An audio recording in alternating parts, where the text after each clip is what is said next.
kita bersalaman dengan orang yang ada di sisi kanan dan di sisi kiri kita, betul ya?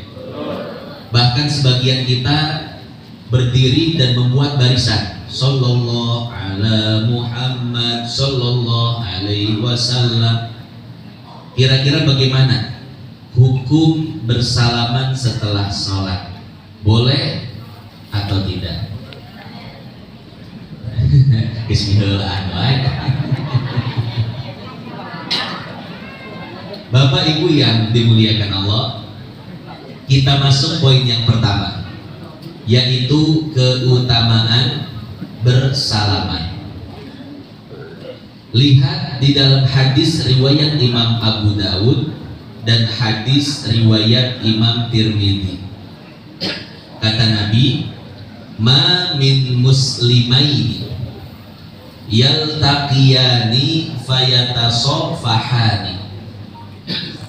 Tidaklah dua orang muslim bertemu lalu saling berjabat tangan. Kayak gini nih, langsung berjabat tangan. Mau bakar nih kedua kalinya ini. Tidaklah dua orang muslim bertemu lalu saling berjabat tangan illa ghufira lahuma qabla an yaftariqa, kecuali dosa keduanya diampuni oleh Allah sebelum mereka berpisah. Hadis riwayat Imam Abu Dawud dan Tirmidzi. Jadi hadirin wal hadirat jamaah yang dimuliakan Allah, keutamaan berjabat tangan adalah dapat menggugurkan dosa. Cuma kata Nabi, berjabat tangan dianjurkan ketika awal bertemu. Nabi Shallallahu Alaihi Wasallam bersabda, ma min muslimaini yaltaqiyani, tidaklah dua orang muslim bertemu. Artinya apa? Disunnahkan berjabat tangan ketika awal bertemu. Kalau kita sudah ngobrol sebelumnya, kemudian kita ingin kembali ke rumah masing-masing, maka setelah itu tidak sunnah untuk bersalaman. Jadi langsung pulang aja, nggak apa-apa. Cuma walaupun tidak sunnah, hukumnya boleh. Itu kan kebiasaan kita ya, ketemu salaman, mau pulang salaman. Nah, yang sunnah itu cuma di awal saja. Adapun salaman pamit pulang itu tidak sunnah, tapi hukumnya sekedar boleh. Apa konsekuensinya? Konsekuensinya jika hukumnya sunnah, maka yang melakukannya dapat pahala. Tapi jika hukumnya sekedar boleh, maka tidak dapat pahala. Itu konsekuensi hukumnya ya. Nah, jadi seperti itu. Bersalaman itu hanya saat awal bertemu. Kemudian poin yang kedua, bersalaman dengan lawan jenis, laki-laki, perempuan, bukan mahram, tidak halal. Kemudian berjabat tangan, bersentuhan kulit, bagaimana hukumnya? Bisa dilihat di dalam hadis riwayat Imam Tabrani di dalam Al-Mu'jamul Kabir. Apa kata Nabi? Li'an yut'ana fi ra'si ahadikum bimikhyatin min hadid. Sungguh, bila kepala seseorang di antara kalian ditusuk dengan jarum yang terbuat dari besi. Kepala ditusuk jarum besi, Bapak Ibu, kira-kira sakit atau tidak? Bukan cuma sakit, bisa menyebabkan pendarahan, bahkan bisa menyebabkan kematian. Tapi kata Nabi, khairun lahu min an yamassam ro'atan la tahillu lahu. Itu lebih baik baginya daripada menyentuh seorang wanita yang tidak halal baginya. Artinya apa? Dosa bersentuhan kulit antara lawan jenis lebih besar dan lebih menyakitkan siksanya di akhirat nanti daripada engkau sekedar ditusuk jarum besi di kepalamu. Kata Pak Haji Supri, mun jeung bencong kumaha? Ih, degen teu ieu mah. Azaban ieu mau daek, mau daek. Komedi aya azab teh. Ya, mungkin pertanyaan Pak Haji Supri kieu Bapak Ibu, tak kumaha mun bencongna geulis. Leuwih geulis ti pamajikan uing. Ya. Jadi Bapak Ibu yang dimuliakan Allah, berkaitan dengan transgender bencong, maka salamannya tidak haram karena dilihat dari hukum asalnya. Hukum asal transgender bencong apa? Laki-laki kan? Maka kita ketika bersalaman dengan bencong transgender sama saja kita bersalaman dengan laki-laki. Cuman syaratnya satu, jangan nafsu, jangan syahwat. Kumaha Pak Haji, syahwat teh ka bencong? Seueur Pak Haji. Ya, amun teu diberenya mau meureun nya. Nah, Bapak Ibu yang dimuliakan Allah, itulah hadis riwayat Imam Tabrani di dalam Al-Mu'jamul Kabir.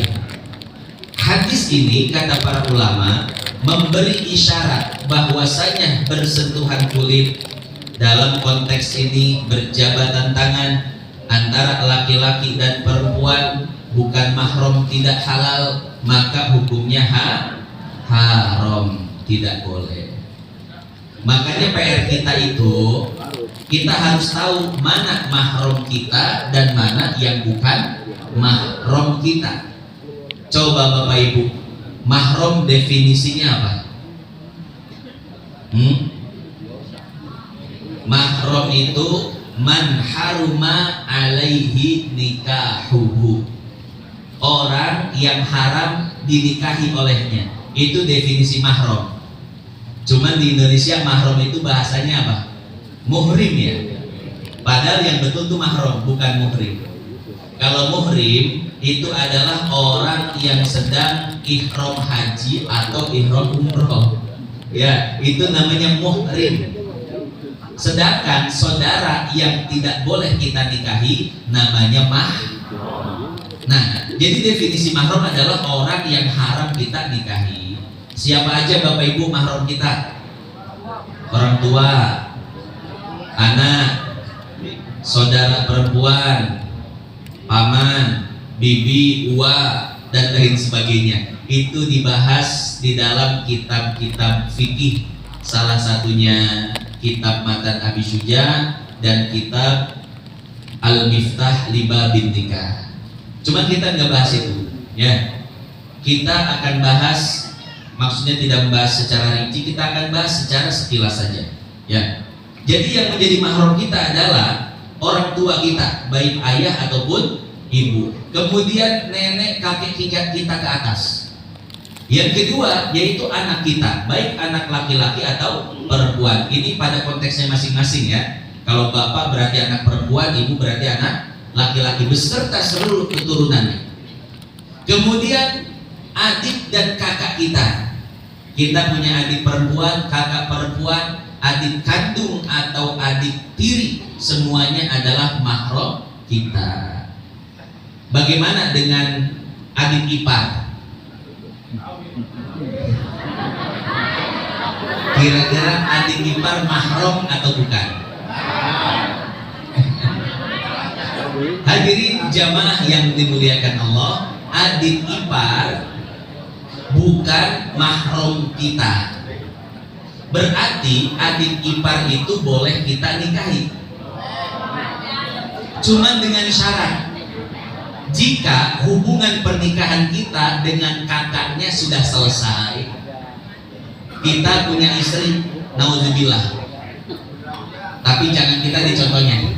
Ada orang punya istri, kemudian istrinya meninggal dunia, lalu dia menikah dengan adiknya istri. atau menikah dengan adik iparnya, bahasa kitanya apa? Turun ranjang. Ya. Jadi menikah dengan adik ipar hanya boleh ketika hubungan suami istri atau hubungan pernikahan dengan kakaknya sudah selesai, entah dengan cara bercerai atau dengan cara kematian. Baru ketika itu seorang laki-laki boleh menikah dengan adik iparnya. Ya. Bahkan menikah dengan adik ipar itu salah satu tradisi sahabat Nabi. Utsman bin Affan ketika istrinya yang bernama Ruqayyah, dia menikah dengan, ketika istrinya yang bernama Ruqayyah wafat, dia menikah dengan adik iparnya yang bernama Ummu Kulsum. Ya. Berarti ini kan turun ranjang ya Bapak Ibu. Nah, turun ranjang dianjurkan karena selain pernah dilakukan oleh sahabat, menikah dengan adik ipar turun ranjang pun itu akan menjadikan keluarga kita lebih aman. Kenapa? Karena jika kita menikah dengan adik ipar kita, maka yang akan menjadi ibu dari anak-anak kita adalah bibinya. Betul ya? Adik ipar kita kan kalau dengan anak kita hubungannya bibi.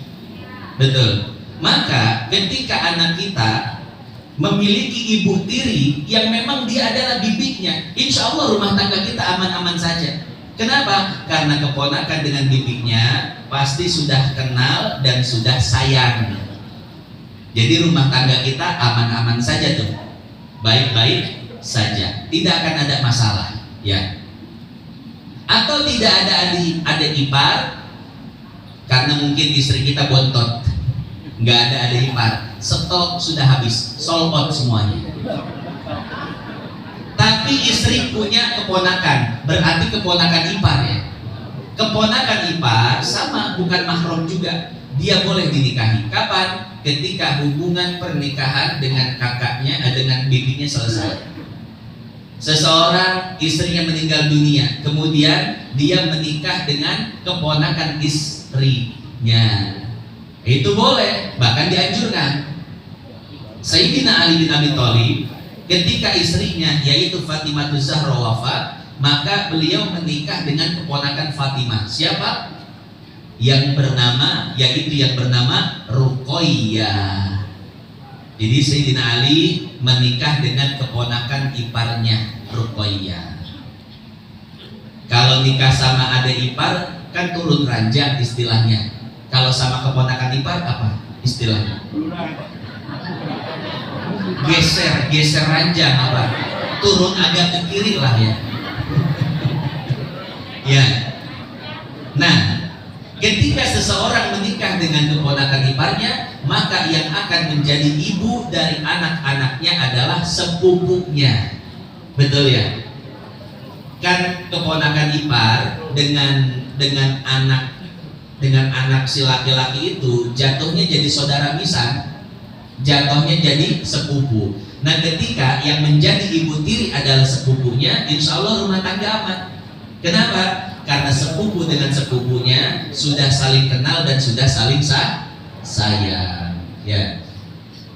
Nah, jadi seperti itu hadirin jamaah yang dimuliakan Allah, dianjurkan ketika hubungan pernikahan dengan istri selesai, maka dianjurkan untuk menikah dengan adik istri atau keponakan istri atau saudara-saudara dekat istri yang lainnya. Ya.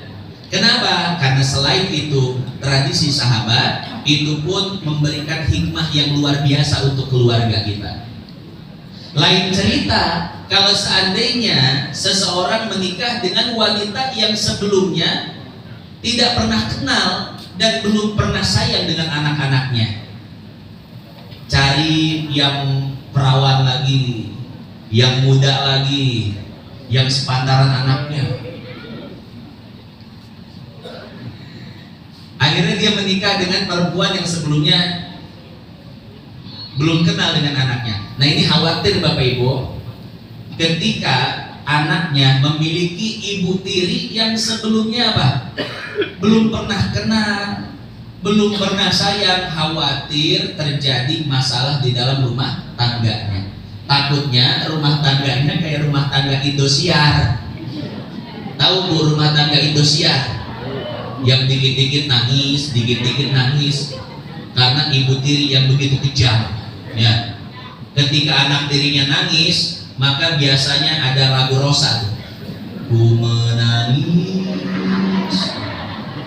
Itu kalau sinetron Indosiar begitu. Kalau tema-temanya azab, temanya agama, lagunya bukan Rosa, tapi lagu Opik. Bagaimanakah rasa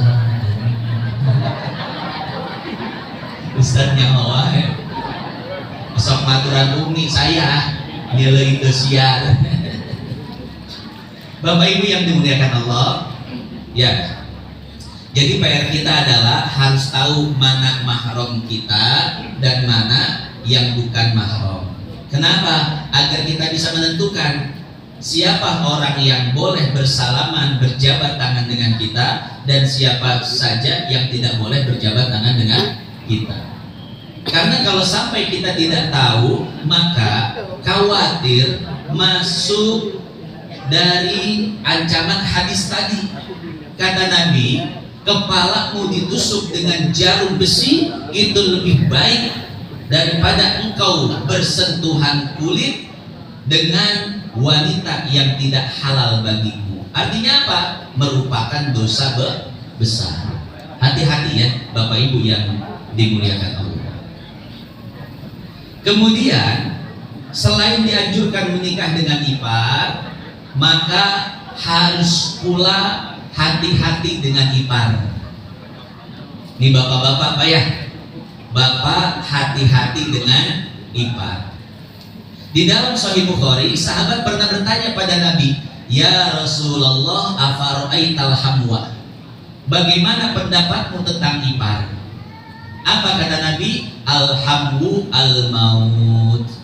Ipar adalah kematian bagi agamamu. Kenapa? Karena ketika seseorang memiliki hubungan dengan iparnya, tidak akan ada satu orang pun yang curiga. Betul? Pak Haji Sukri naik motor boncengan sama iparnya. Jangan Pak Haji Sukri, ini contohnya.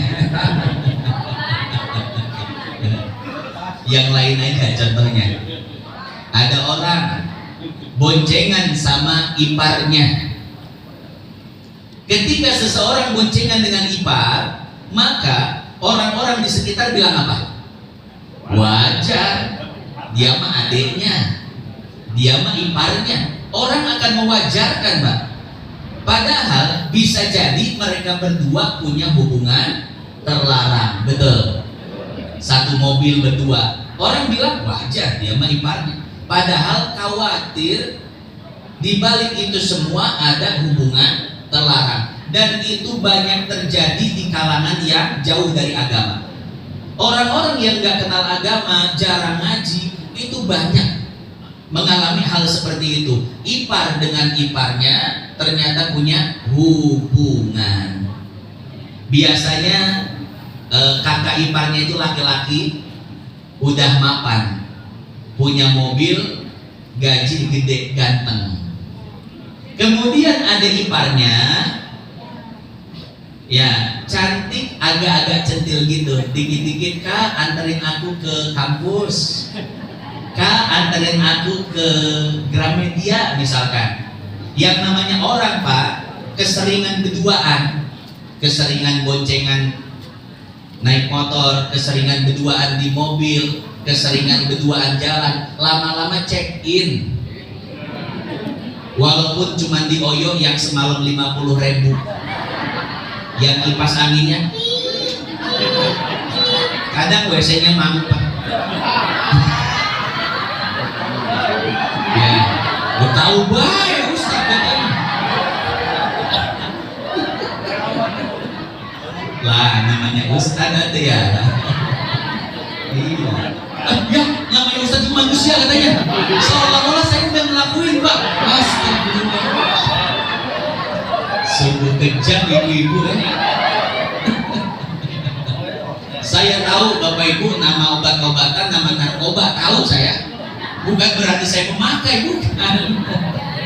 Karena teman-teman saya ahlul narkoba wa ahlul mabuk. Ya nggak harus ngelakuin, Bu. Nah, jadi seperti itu hadirin jamaah yang dimuliakan Allah. Ya.